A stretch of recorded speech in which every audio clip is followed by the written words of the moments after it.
นี่ก็ทำงานแบบบ่หยุดเลยบ่ว่าคนบ่ว่ารถพี่น้องเอ้ยขาดหน้าแล้วพี่น้องเอ้ยขาดหน้าเก่าให้ตอนแรกหลังจากมื้อเช้านี่ไทยเก่าให้ตอนแรกขาดเก่าให้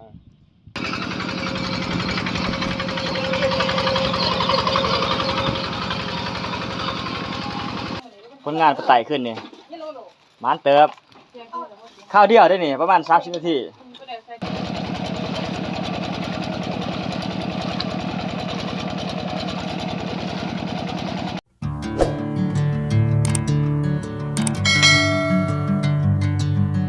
สวัสดีตอนเช้าพี่น้องเอ้ยสวัสดีและสวัสดีพ่อแม่พี่น้องเมื่อทุกคนไปไหนล่ะกับต่างประเทศนะครับวันนี้ก็ได้เวลาลกกาดำนาแล้วพี่น้องเอ้ยวันนี้ก็สิไถนาทางเมียเพิ่นก็สิลกกานี่ก็สิไถนาพี่น้องเอ้ยไถเอามือดำเอามือวันมื้อนี้เป็นมื้อวันข้านเอาสิไถตอนเช้าขาดตอนเช้าตอนแรกสิดำประมาณให้1ดำเอามือวันพี่น้องเอ้ยตอนนี้เพิ่นกำลังลงมือลกกา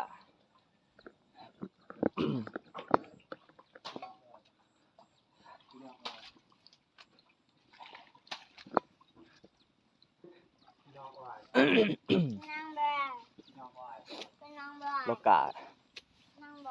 คือเปลือกเนาะก็หาหญ้าแต่ว่ามันแคบทีมแคบมันก็จะเปลือกนี่ฝนก็มันชี้ครึมๆอยู่ตกอยู่พี่น้องเอ้ย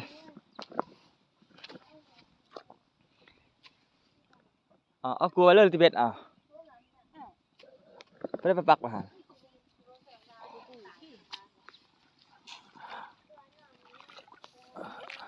ใครน้ำหนัก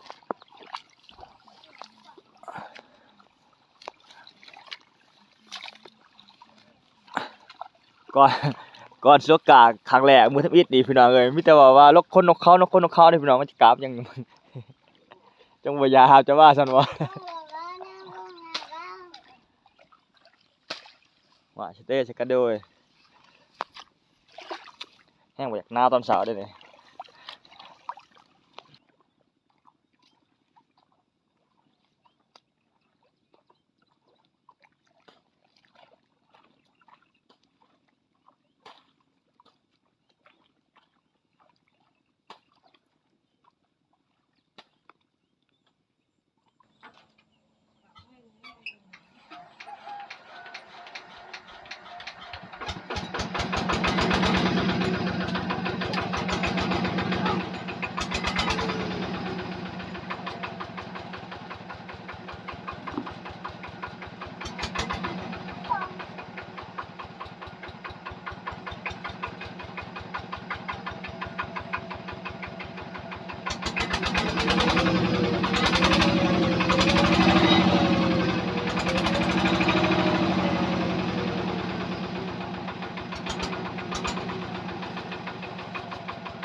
บอกมาเลย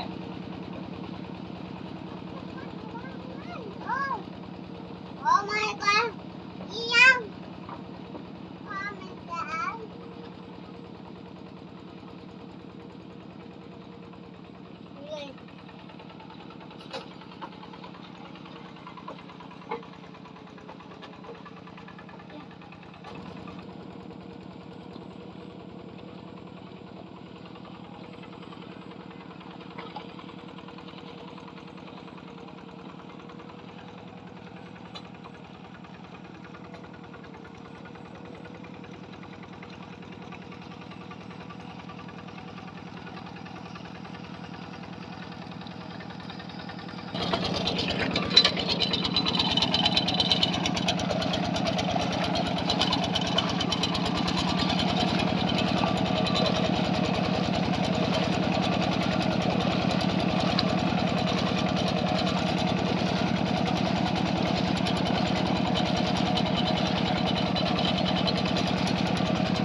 ไถนาได้6ไร่พี่น้องเอ้ยพักผ่อนกินข้าวก่อนพุ่นเฮาไถมาแต่ให้หัวเที่ยงพี่น้องเอ้ยมาฮอดไถตัวนี้ฮอดไถนี่พอดีถืออยู่6ไร่ยังอีก3ไร่เบิ่งเทิงแต่ว่าแต่แถวเทิงนี่แถวทงหัวถือว่าเที่ยงนี่เป็นเก่าไร่พี่น้องเอ้ยไถแล้วได้6ยัง3พี่น้องแต่ว่าเฮาจะไถเฮาจะขาดไว้เลยมื้อแรกเฮาจะเริ่มดำเอามือพี่น้องเพราะว่ามื้อนี้เป็นมื้อวันข้านพี่น้องเหมาะสมกับมื้อปักดำเนี่ยกาเขาทางนั้นก็ยาวขนาดถ้าจะก็เกี่ยมเฉลิมกันแหละพี่น้องเอ้ยเกี่ยมเฉลิมด้านหน้าคือกันแต่ว่าเริ่มละไถหน้าแต่เช้าวันนี้เดี๋ยว6ไร่ก็เมื่อยพอสมควรพี่น้องก็สิขึ้นกินข้าวเช้าก่อนพักผ่อนกินข้าวเช้าก่อนข้าวนึงแล้วจึงสิลงต่อทีมงานพายลูกกาเพิ่นก็สิขึ้นกินข้าวคือกันพี่น้องเอ้ยก็ได้หลายเติบด้วยนี่เดี๋ยวประมาณอยู่20ไปมัดพี่น้องเอ้ยตลกมื้อเช้ามานี่ก็ถือว่าไวพอสมควรเติบได้ผลลกประมาณชั่วโมงนึงได้ส่ำนี้ถือว่าเก่งเติบ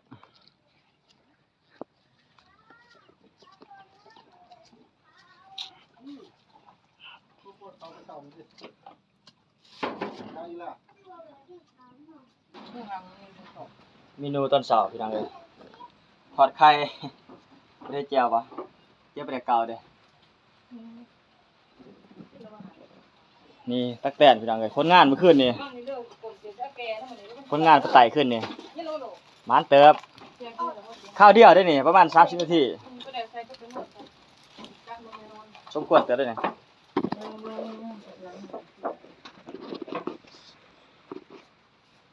ข้างบ่ป่ะฮะ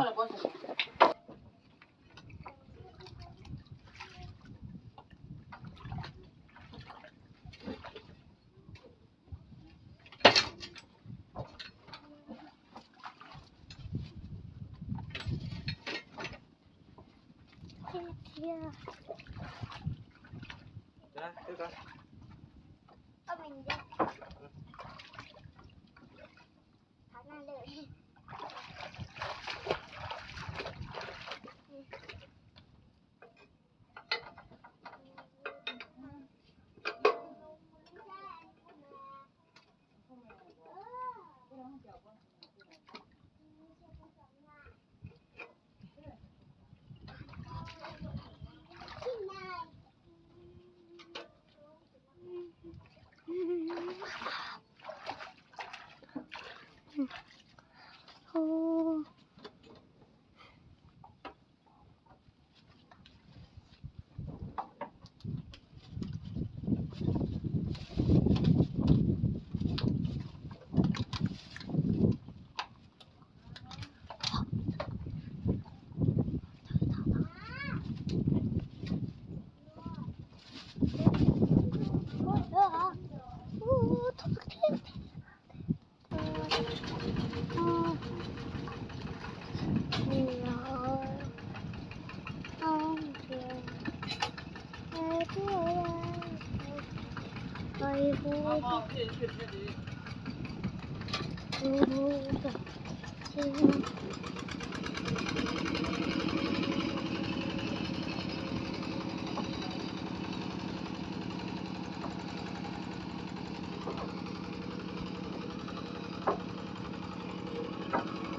ขาดหน้าแล้วพี่น้องเอ้ยขาดหน้าเก่าให้ตอนแรกหลังจากมื้อเช้านี่ไทยเก่าให้ตอนแรกขาดเก่าให้พี่น้องเอ้ยไทยผู้เดียวขาดผู้เดียวเมื่อยขนาดนี่ก็ทำงานแบบบ่หยุดเลย บ่ว่าคนบ่ว่ารถพี่น้องเอ้ยไถนาขาหน้าแบบบ่หยุดเลยมาจอดเอาบัดเดียวตอนแล้วนาทางนี่เพิ่นโลกาแล้วเพิ่นก็ขึ้นไปดำต่อพี่น้องเอ้ยนี่กาที่ว่าลกมันนี่คือว่าเพิ่นลกไว้เติบนะได้หลายเติบนี่ตัวนี้ก่อนเฮาสิเอาไปดำนี่ตอนตัดก่อนพี่น้องเอ้ยไปตัดปลายมันก่อนนี่คือชุมนี้บ่ทันได้ตัดปลายก่อนเฮาสิเอาไปดำเฮาต้องตัดก่อนพี่น้องเอ้ยตัดประมาณนี้เองบ่คือสิล่ะตัดปลายออก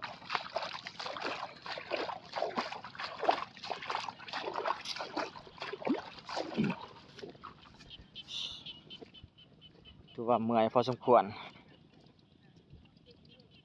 จะน่าจะอัดดอกตัวนึง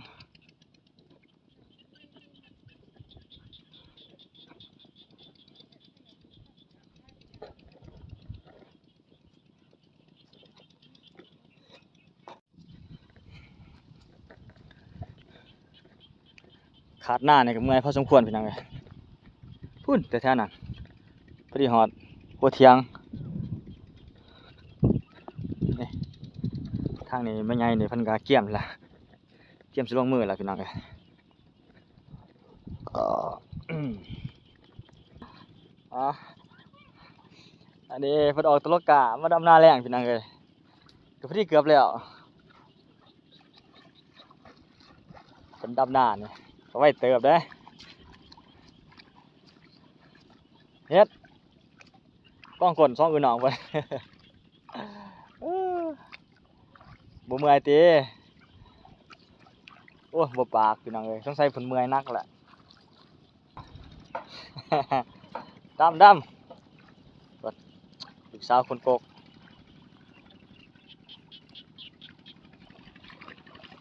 เก่งพอสมควรแต่หน้าดำเก็บแล้วให้เฉยจะเอาให้มันแล้วลีรอได้นี่จะเป็นนี่เบิ่งคัก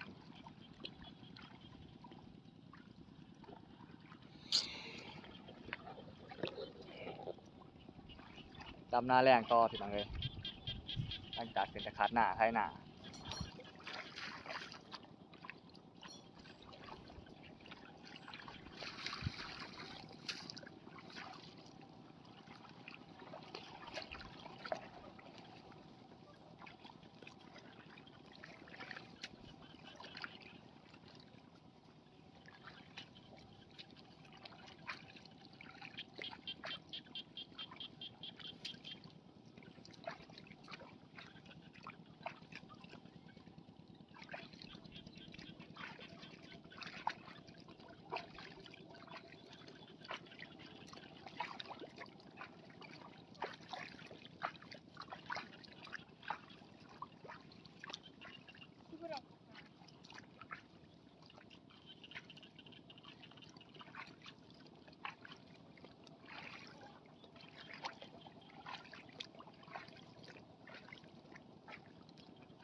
มือแรกแหกมันสำเร็จไปให้หนึ่งดำเอามือเอาวันให้หนึ่งดอกนะเลยบืนลุยต่อ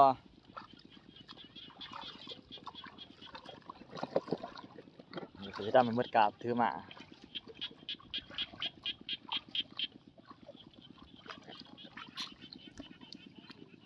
อันนี้น้ำลังโมเนี่ยเยอะดำหนานะ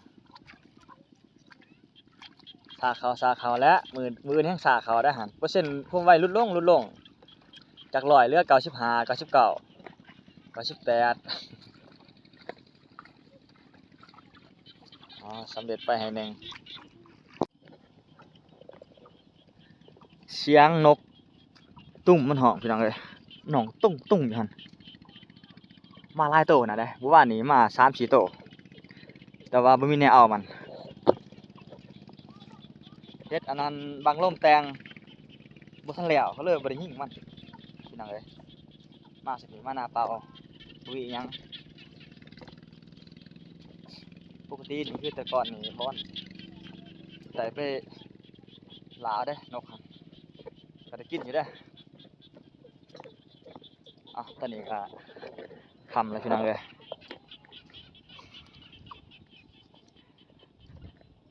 เวลาอยู่5 โมงปลาย6 โมงพุ่นแหละพี่น้องสักปัน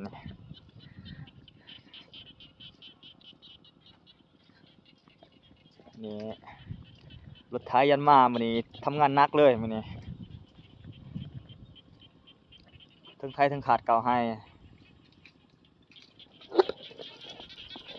เอาสมีก่อนพี่น้องติดตามได้ในคลิปหน้าเด้อพี่น้องเด้อ